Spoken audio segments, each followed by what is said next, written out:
తలారి సత్యం చేపూర్ రవిలను ఏదైతే తలారి సత్యం గారు జీవన్ రెడ్డి గారు దుబాయ్లో అరబ్ బ్యాంకుల నుంచి లోన్ తీసుకొని ఎగ్గొట్టి ఇక్కడ ఎమ్మెల్యేగా పోటీ చేస్తుండో ఆయన సభ్యత్వాన్ని రద్దు చేయాలని చెప్పేసి కోర్టులో కేసు వేసినందుకు పగ పెంచుకొని జనవరి 9, 2016 నాడు ఇదే అంబేద్కర్ చౌరస్తాలో తన సొంత తమ్ముడి బంధువుల టిప్పర్లతో మరి హత్య చేసినటువంటి మాజీ ఎమ్మెల్యే జీవన్ రెడ్డికి మరి శిక్ష పడాలని చెప్పేసి ప్రజా సంఘాలు, కమ్యూనిటీ సంఘాలు మరి ఇప్పటి వరకు పోరాడుతూనే ఉన్నాయి. గతంలో రేవంత్ రెడ్డి గారు నిజామాబాద్ జిల్లాకు వచ్చేసి జీవన్ రెడ్డి గారు చేసిన ఈ హత్యాకాండను ఆయనే మాట్లాడుతూ ఆయనను శిక్షిస్తానని చెప్పేసి అప్పుడు ప్రతిపక్ష హోదాలో మాట్లాడినటువంటి రేవంత్ రెడ్డి గారు ఈరోజు మరి ముఖ్యమంత్రిగా ఉన్నాడు కాబట్టి ఈ కాంగ్రెస్ ప్రభుత్వం గతంలో ఈ జీవన్ రెడ్డి మీద జరిగినటువంటి సిబిసిఐడి విచారణను అప్పటి టీఆర్ఎస్ ప్రభుత్వం కేసీఆర్ గారు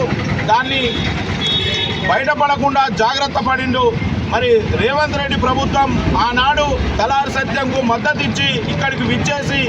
వారి తండ్రిని పరామర్శించి ఇక్కడ దీక్షలో పాల్గొన్నాడు కాబట్టి ఈ సందర్భంగా రేవంత్ రెడ్డి ప్రభుత్వాన్ని మేము విజ్ఞప్తి చేస్తూ ఉన్నాం. తక్షణమే ఆ సిబిసిఐడి విచారణను బట్టబయలు చేయాలి. లేని పక్షాల్లో మళ్ళొక్కసారి ఈ కేసుని మరి రాష్ట్ర ప్రభుత్వమే చొరవ తీసుకొని మళ్ళీ విచారణ జరిపించి ఆయనను జైలుకు పంపించే విధంగా రేవంత్ రెడ్డి ప్రభుత్వం చొరవ తీసుకోవాలని చెప్పేసి సందర్భంగా విజ్ఞప్తి చేస్తూ ఈ నిజామాబాద్లో ఉన్న కాంగ్రెస్ పార్టీ జిల్లా అధ్యక్షుడు మొదలుకొని నియోజకవర్గ ఇన్ఛార్జీలు మొదలుకొని ప్రతి ఒక్కరు కూడా ఆయన మీద విచారణ చేసే విధంగా మరి కాంగ్రెస్ పార్టీ చర్యలు తీసుకోవాలని చెప్పేసి సందర్భంగా తెలియజేస్తా ఉన్నాం. గతంలో ఎంపీ అరవింద్ కూడా కేంద్ర ప్రభుత్వం సిబిఐ విచారణ చేయాలని చెప్పి ఆయనకు వినతి పత్రం ఇచ్చినప్పటికీ కూడా బీజేపీ ప్రభుత్వం మరి చేతులు దులుపుకున్నది. మరి కాంగ్రెస్ ప్రభుత్వం అయినా తక్షణమే